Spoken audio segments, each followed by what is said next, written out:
What up, AP World? So today we're going to be tackling some notes on a little like bridge between the Industrial Revolution and imperialism. So we're looking at how industry kind of spread into the world and the effects that had on other people than just Europe.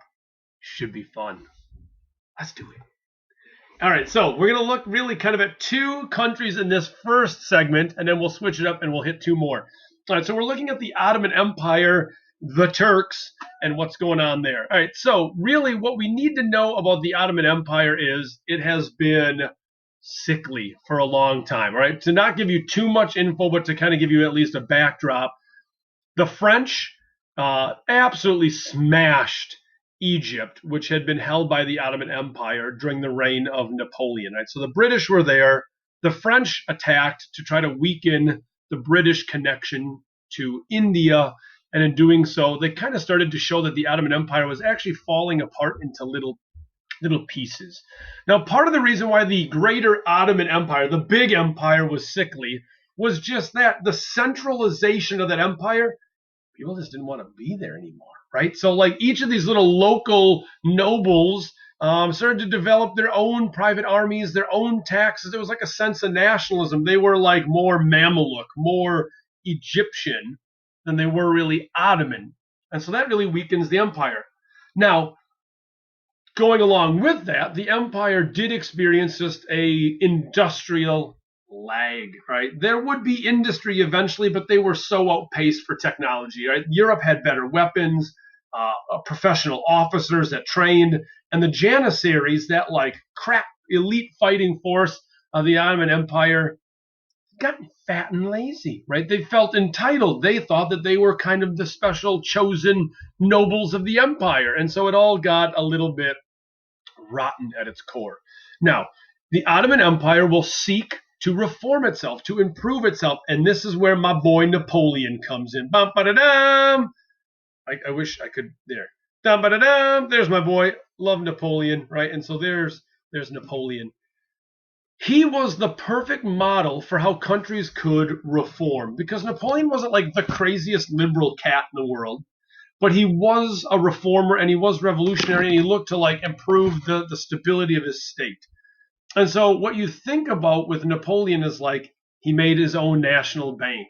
He improved trade and industry. He reorganized the law code so that people's property was protected. Your wages were protected. Your investments and exchange rates were protected. He gave free education. All of that pushes a nation forward to be the best that it can be.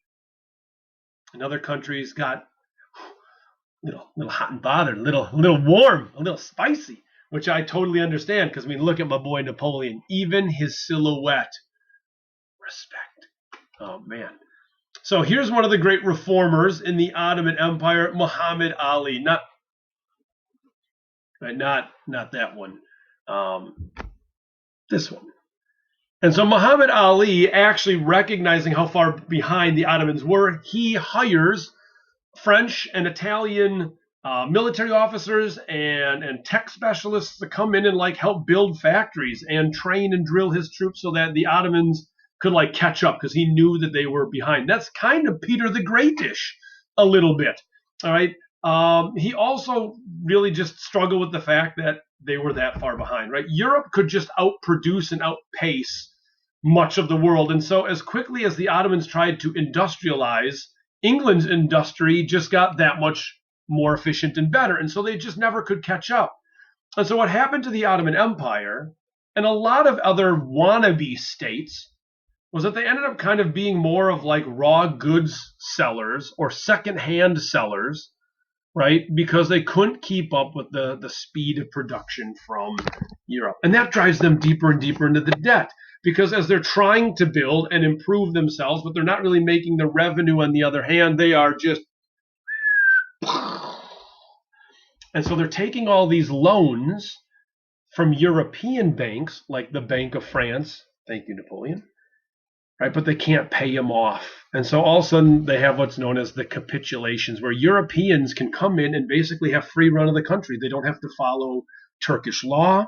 They don't have to pay the taxes. And so now all of a sudden outside industrialists come in and start having like first-rate citizenship, and actual Turks are like second-class citizens in their own nation because they don't have the same perks and the same bennies.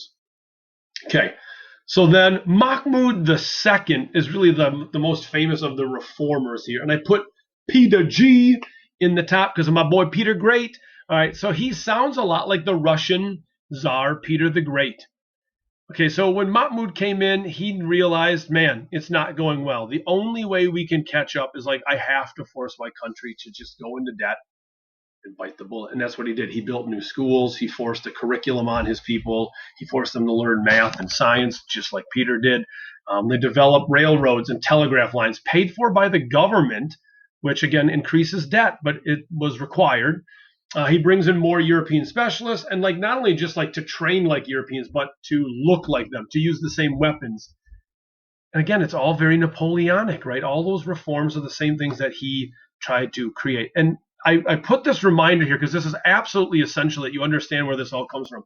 We can see then like a little ladder that goes all the way back to the Enlightenment.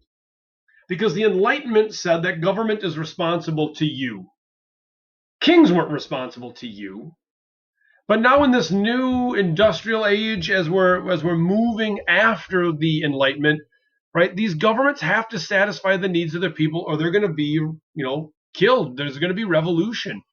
And so an example of this would be the liberal reforms created by the Tanzimat in Turkey. And basically what this group, quite militant group, would have felt like the French Revolution to a degree, just not as bloody or successful. Right, but they rewrote the laws, they improved education, they tried to decrease the role of Islam in the Ottoman Empire and make it more of a secular state, looking for voting rights, a constitution, opening up to freedoms of religion. That's Voltaire. Freedoms of press and speech. That's all very much right out of the Enlightenment. So Montesquieu with laws, right? Voltaire with freedoms of speech. It really harkens back to the Enlightenment ideas of life, liberty, and property, right? That the government owes you basic protections.